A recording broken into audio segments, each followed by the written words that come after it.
Olá! No mundo cada vez mais conectado à internet, as redes sociais viraram um ambiente de convivência e de compartilhamento de ideias, notícias, propagandas, ideologias também. A velocidade com que isso acontece é impressionante e parece que leva as pessoas a uma pressa constante. Nesse cenário, você já parou para pensar antes de clicar no compartilhamento de uma informação? Deu tempo de desconfiar da veracidade daquilo antes de encaminhar? Então, você pode estar repassando uma fake news. E é sobre fake news que vamos falar hoje aqui no Câmara Aberta. Como elas nascem, o quanto elas desinformam, por qual razão se espalham tão mais rápido do que uma notícia verdadeira? Quais as consequências disso e como evitar que cada um de nós possa ser usado nessa rede de mentiras? E para isso temos convidada aqui no estúdio a jornalista e professora de graduação e do programa de pós-graduação em jornalismo da UFPB, Sandra Moura. Ela tem doutorado em comunicação e semiótica, além de ser coordenadora do Observatório Paraibano de Jornalismo. Esse tema promete, não sai daí porque o Câmara Aberta está só começando.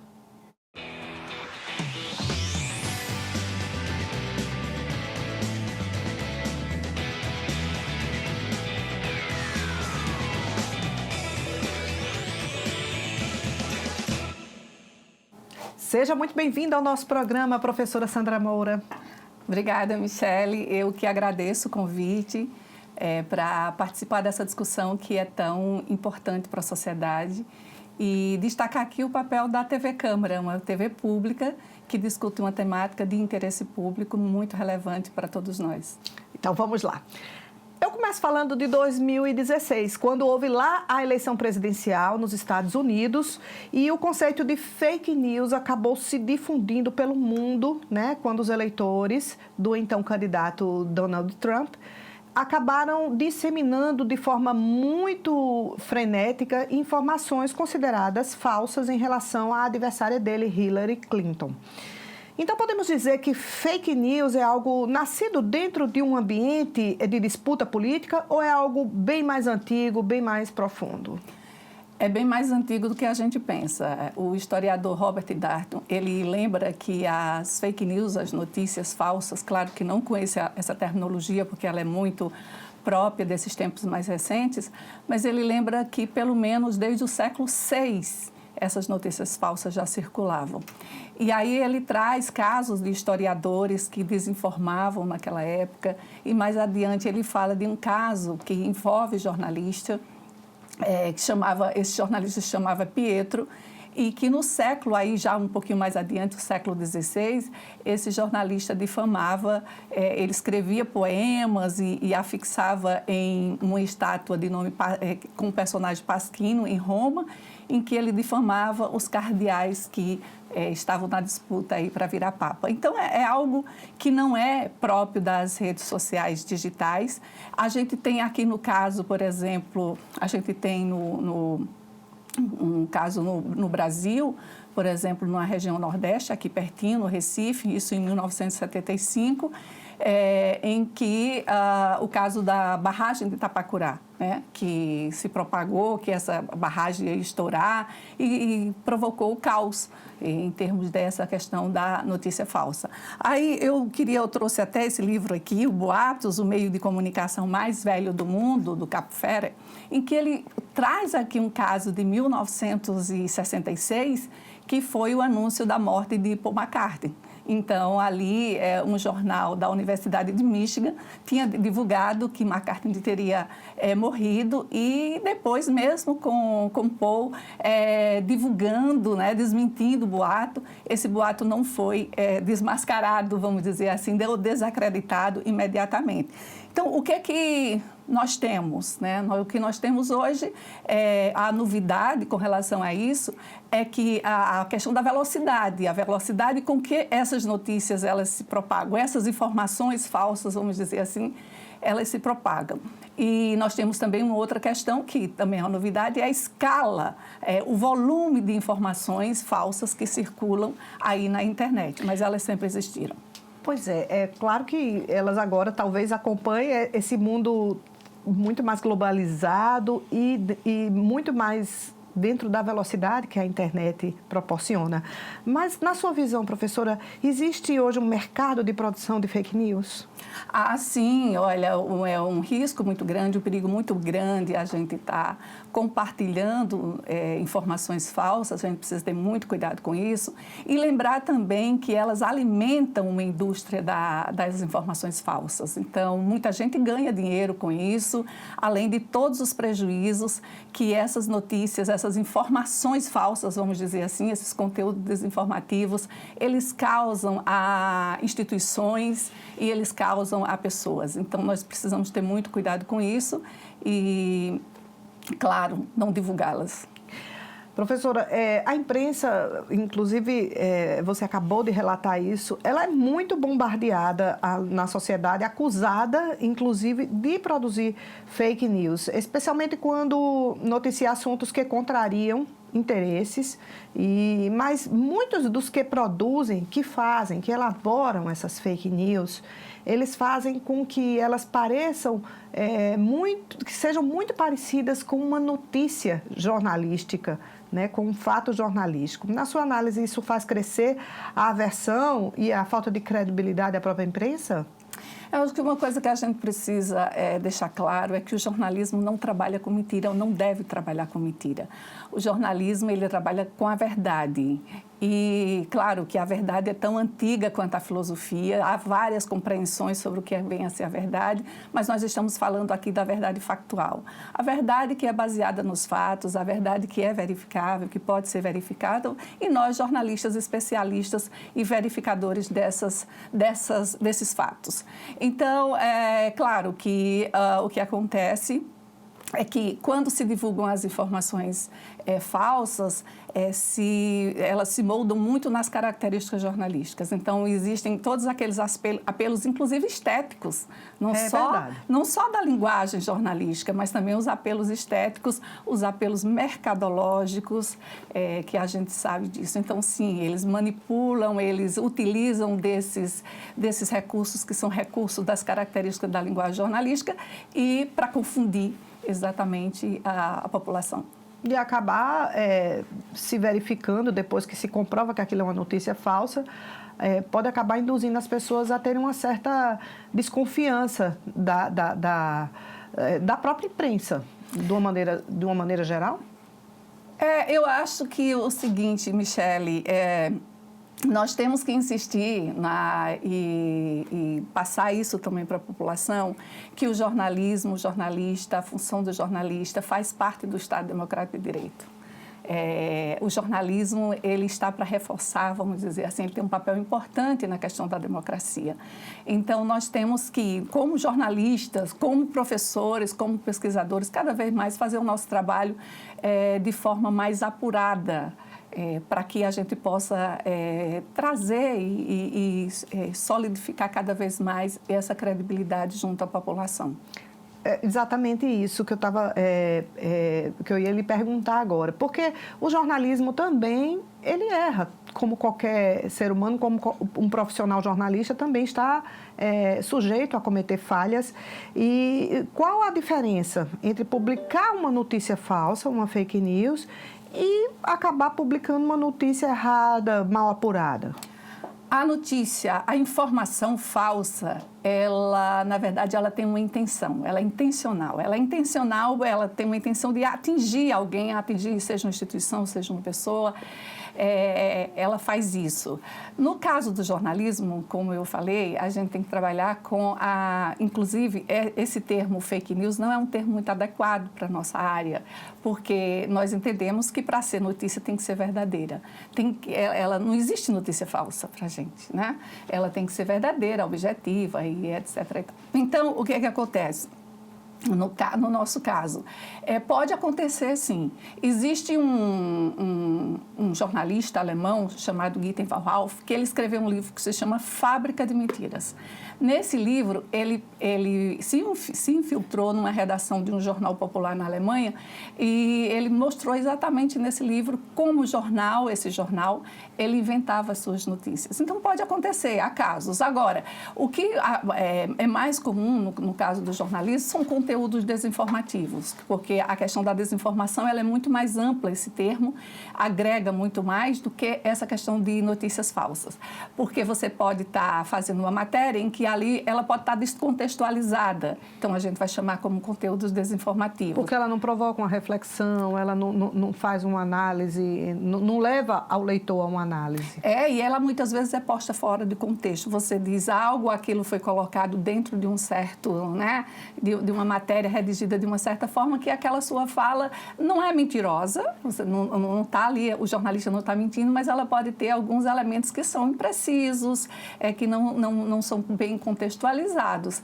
Então, isso pode acontecer, sim, no jornalismo. Agora, quando a mentira, quando é o erro que acontece, no nosso caso, aí vem uma das diferenças, é que nós pedimos desculpa ao leitor e informamos que aquilo não era uma informação correta, mas que houve um erro ou coisa do tipo, né?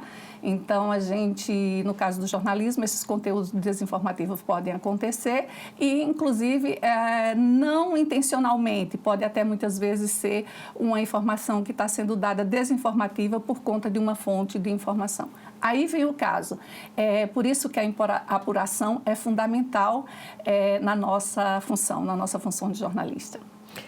Vamos falar sobre o impacto das fake news. A gente sabe que elas provocam impacto na sociedade como um todo, porque elas influenciam muitas vezes as pessoas. Mas eu queria que a senhora, além de refletir nesse aspecto, refletisse também dentro do universo do jornalismo, dos processos de produção da informação jornalística na nossa sociedade assim, altamente veloz e conectada nessa velocidade da internet.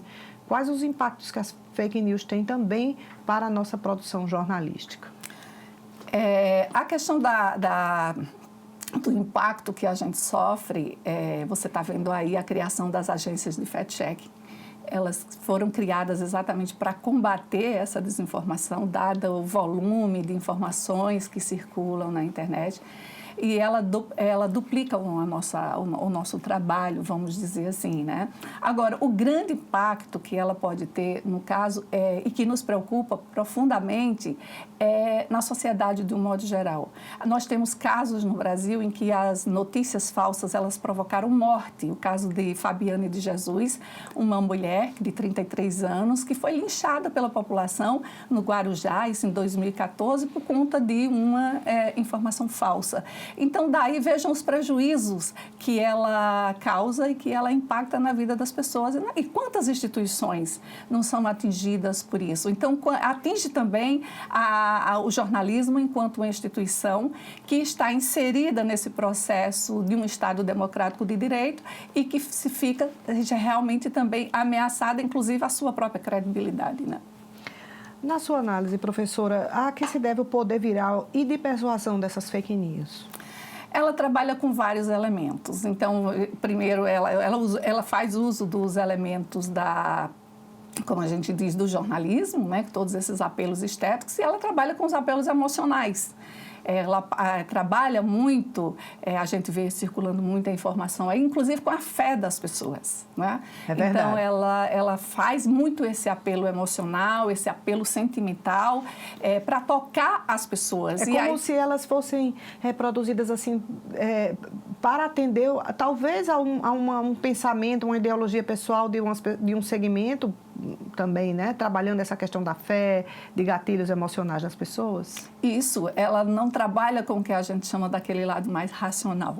Ela quer pegar ali aquele leitor, aquele internauta, pelo emocional. Daí vem esse termo do pós-verdade, em que se trabalha muito com os apelos emocionais, em que a razão, né, não entra nessa fabricação, vamos dizer assim, dessas notícias, exatamente para atingir uma pessoa que é muito religiosa, por exemplo. Ela pega aquela notícia e ela vai pela fé e pronto, não vai pela verdade factual. Claro que eu não estou generalizando, dizendo que todas as pessoas, mas eu estou falando daquelas em que leva, né, a esse lado da religião de uma forma ao extremo, sem acreditar, por exemplo, na ciência, sem acreditar, por exemplo, no próprio jornalismo, na própria verdade factual.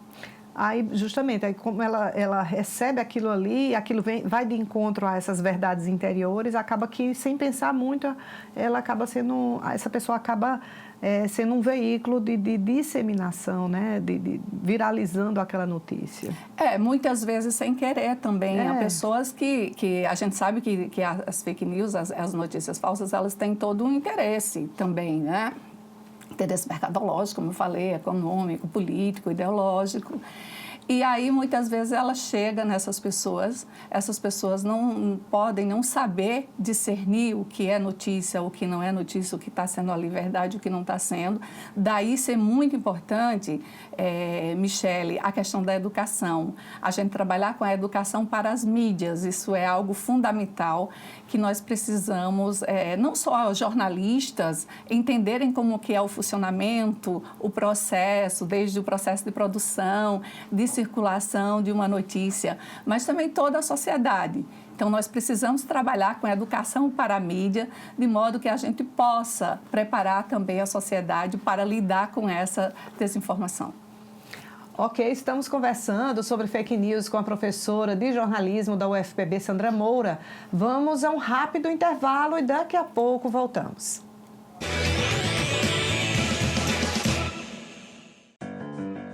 Você fica constrangido quando encontra uma pessoa com deficiência? Então, está na hora de mudar. Deficiência não é doença e essas dicas são para você. Risque do seu vocabulário palavras como surdo-mudo, surdinho ou mudinho. Use a palavra surdo para se referir a pessoas que não ouvem. Mesmo que o surdo esteja acompanhado de um intérprete, fale sempre dirigindo-se a ele e não ao intérprete. O surdo pode se comunicar com você por meio da linguagem de sinais, da escrita ou pela linguagem labial. Neste caso, fique de frente para ele e fale pausadamente. Nos eventos promovidos por órgãos públicos, os surdos têm direito à presença de um intérprete. É um direito garantido por lei. Cidadania é saber conviver com as diferenças.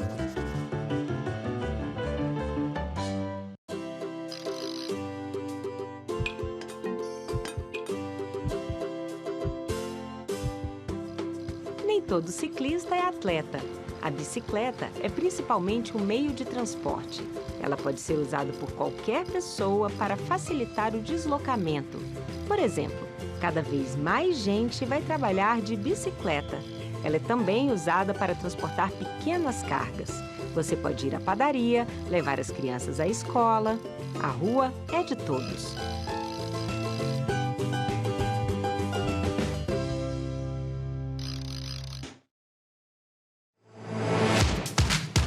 A Câmara Municipal de João Pessoa trabalhou muito e rápido por você. Fez ampla reforma administrativa, comprou terreno para uma nova sede. Os vereadores trabalharam muito nessa pandemia, através de reuniões e sessões remotas. A Câmara doou R$300 mil ao Prontovida, referência ao combate ao Covid. A Câmara Municipal de João Pessoa trabalhou muito, trabalhou rápido por você.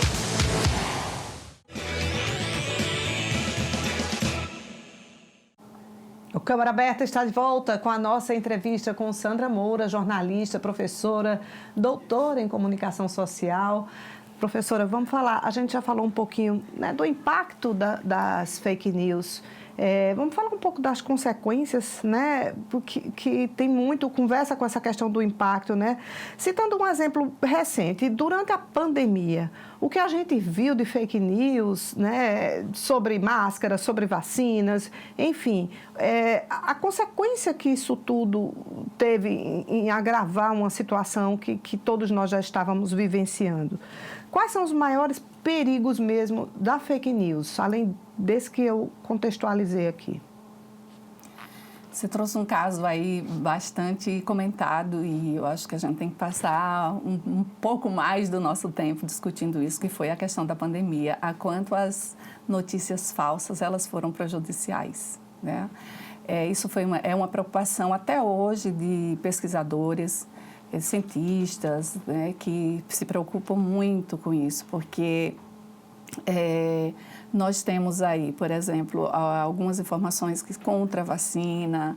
Nós tivemos a questão do negacionismo, né? Esse descrédito na ciência, e a gente sabe que foi o que, na verdade, nos salvou desse caos todo. Então, você imagina o que é informação falsa quando a gente está tratando de saúde pública, o impacto que isso causa na vida das pessoas. É a morte. Né? Exatamente. É a diferença entre a vida e a morte. Exato, pode levar a isso. Então, assim, coisas extremamente sem base científica, sem, sabe, muitas vezes construídas, invencionices, algo mentirosas, né, coisas mentirosas, e que fizeram circular. Isso a gente tem que, enquanto sociedade, pensar seriamente nisso. Daí eu insisto na questão da educação para as mídias. Nós temos que, cada vez mais, apoiar as instituições, apoiar pessoas também que muitas vezes têm projetos de combate à desinformação, porque é um problema muito sério, muito complexo na nossa sociedade. A gente vê que uma boa parcela dessas fake news, não aquelas que eles procuram disfarçar como uma notícia verdadeira, até utilizando aspectos estéticos relativos à própria imprensa, mas uma boa parte delas, elas são bem amadoras. São fáceis até de identificar, porque elas são até utilizadas, inclusive, para tentativas de golpes. De que forma a senhora poderia explicar, dentro desse contexto da educação digital, alguns indícios e sinais que possam levar a pessoa a refletir, opa, isso aqui está com cara de que não é verdade? Elas trabalham, há umas que são mais, vamos dizer assim, menos elaboradas. Há outras que já são mais sofisticadas, a gente sabe disso, né? E assim, eu insisto na educação, porque a educação para a mídia, ela vai nos ajudar, inclusive, a fazer a leitura de uma notícia. Para a gente poder classificá-la se ela é falsa, ou se essa informação é falsa, ou se essa informação não é verdadeira. Como é que a gente pode fazer isso? Conhecendo os processos de comunicação. E isso, a sociedade, a população pode perfeitamente entender isso, sendo posto de uma forma mais didática, mais clara, mais objetiva para a população. Então, assim, o que é que acontece no caso? Esses apelos estéticos, eles existem, eles fazem tudo montado para isso. Às vezes, há algumas que têm esses problemas que muitas vezes são apontados, de digitação. Erros de português, aí faz a gente desconfiar. Mas faz desconfiar vamos dizer assim, um internauta que tenha um certo nível, vamos dizer assim, de compreensão daquela escrita, né, e da língua portuguesa. Mas a gente sabe que não são todas as pessoas que têm vamos dizer assim, esse conhecimento sobre a nossa língua, e que, na verdade, isso chega a outras pessoas, porque ela chega da pessoa que não é alfabetizada até um doutor, um pós-doutor, né? Então, ela tem uma circulação de um público muito amplo, muito genérico. Então, de repente, ela pode, claro, a gente pode desconfiar das matérias, das informações que chegam, que não são bem construídas do ponto de vista da linguagem ou da língua portuguesa, mas a gente sabe também que há aquelas que já são muito mais sofisticadas e que elas conseguem, vamos dizer assim, até de quem tem compreensão, né, do que é... Impactar até mesmo... Impactar, exatamente. Inclusive, recentemente, eu vi em sites de imprensa e de agências internacionais uma nova forma mais tecnológica de produção, né? De quem está fazendo a produção na Deep Web dessas fake news, tem utilizado até a manipulação de imagens de jornalistas, utilizando dublagens perfeitas daquela imagem do jornalista na bancada para dar informações com números falsos, utilizando a própria voz do jornalista, que é costurada ali através de programas de computação. Então, é muito difícil para a própria pessoa compreender que aquilo ali não é verdade. Isso, porque essas mais sofisticadas, elas estão fazendo uso dos sons, das imagens, né? E o deepfake, traduzindo, é o vídeo falso, o vídeo que você pega ali, constrói ali, pega a imagem, né, de alguém e faz com que pareça que é você que está dando aquela informação, que está comentando aquele assunto, quando na verdade não é. São recursos da inteligência artificial que são utilizados e que sofisticaram, vamos dizer assim, no caso, as chamadas fake news, né? Acontece, e você está dando um exemplo aí no caso do jornalismo, nas eleições agora, a gente já começou a ver aí, circulando na internet, vamos dizer assim, esses vídeos em que se manipulam a fala ou a imagem de jornalistas. Fala um pouquinho mais sobre as agências de checagem, elas que surgiram justamente para checar essas informações que têm circulado em profusão sobre temas variados, diversos, né? Como é que as pessoas podem ter acesso a essas agências para verificar o que está mais repercutindo, se aquilo é verdadeiro, se é falso? As agências de fact-checkers, são os verificadores de fatos, têm dado uma contribuição muito importante nesse combate à desinformação. No mundo inteiro, no né? mundo inteiro, no mundo inteiro.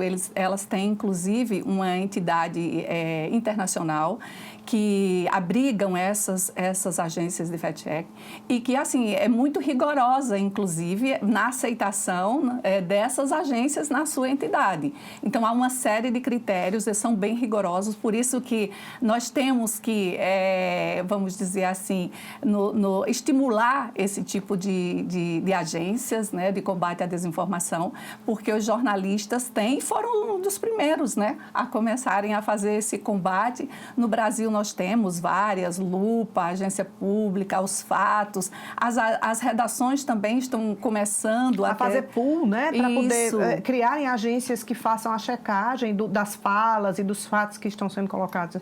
Exatamente. Né? Então, assim, agora na pandemia, eles fizeram esse consórcio, inclusive internacional, e várias agências de checagem de fatos do Brasil participaram dela. Agora, é um trabalho louvável, esse trabalho. Agora, a gente tem que entender que nós ainda não estamos tendo aquela capacidade de uma informação que é falsa. Quando ela circula, nem sempre a informação que veio para se contrapor ou para dar a informação correta, ela chega na mesma proporcionalidade que aquela informação falsa, aquele alcance, né, que ela teve. Ainda é esse um dos nossos problemas, porque nem sempre o algoritmo vai levar aquela informação que nós desmentimos as mesmas pessoas, com a mesma força em que elas propagaram a mentira. Isso porque os algoritmos das redes sociais, eles estão acostumados a distribuir melhor aqueles conteúdos que são mais compartilhados. Então, na medida em que se compartilha muito a questão da fake news, aquele conteúdo acaba sendo muito mais distribuído do que o conteúdo que é postado com a checagem, mostrando que aquilo não é verdadeiro. Isso. Agora, você me perguntou, só ainda com relação à sua última pergunta, você me perguntou como é que a população pode ter acesso. Essas agências estão na internet, elas estão disponíveis. Se você colocar Agência Lupa, vai chegar nelas e, inclusive, se tiver alguma informação que queira que pode mandar. Claro que essas informações aqui, elas checam, na sua maioria, aquelas que tiveram mais repercussão, que tiveram mais alcance. Mas a população pode ter acesso por meio das páginas dessas agências que estão disponíveis na internet. Na verdade, se as pessoas procurassem ter um pouquinho mais de cuidado e tempo, elas também teriam acesso a essa checagem elas mesmas, porque a maior parte dos dados hoje estão disponíveis com a transparência pública nos órgãos. Para você checar se uma informação acerca do desemprego que é divulgada, acerca de números de Bolsa Família que é divulgado, você checar se aquele número é correto, se não é, porque aquilo, na maior parte das vezes, professora, realmente está disponível nos sites oficiais e nos sites de transparência, não é? Também temos isso. Agora, você sabe que o papel nosso de jornalistas facilita muito também. Quando chega encurta o tempo, a procura, a busca. Né? Eu queria só aproveitar para dizer que nós temos o observatório, você já mencionou. Que eu ia perguntar, eu ia chegar justamente aí. O observatório que lá na UFPB, que que é coordenado por você. Fala um pouco sobre esse trabalho, se ele tem também um trabalho que é voltado para checagem de fake news e como é que os jornalistas, os estudantes de jornalismo estão sendo preparados para lidar com esta realidade no mercado de hoje aí, tão modificado com a própria transformação digital. O Observatório Paraibano de Jornalismo ele foi criado no programa de pós-graduação em jornalismo. Ele agrega jornalistas profissionais, agrega pesquisadores, estudantes de graduação, de pós-graduação. E nós atuamos em 4 frentes.